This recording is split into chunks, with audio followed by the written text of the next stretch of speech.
नमस्कार मित्रांनो, दिनांक 13 ऑक्टोबर जिल्हा परिषद आणि पंचायत समिती निवडणुकींचं आरक्षण जाहीर झालं।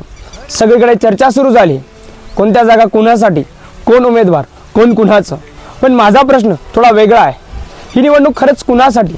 त्या नेत्यांच्या घरातल्या खुर्च्यांसाठी की या मातीत घाम गाळणाऱ्या शेतकऱ्यांसाठी?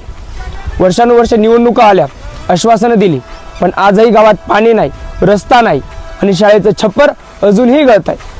जिल्हा परिषद आणि पंचायत समिती ही फक्त सत्तेची खुर्ची नाही, ती गावाच्या विकासाची जबाबदारी आहे। म्हणून यावेळी उमेदवार तोच हवा जो आपल्या गावातून उभा राहील आणि आपल्या शेतकऱ्यांच्या प्रश्नांची जाण ठेवेल, आपल्या मातीतल्या समस्यांचं भान ठेवेल।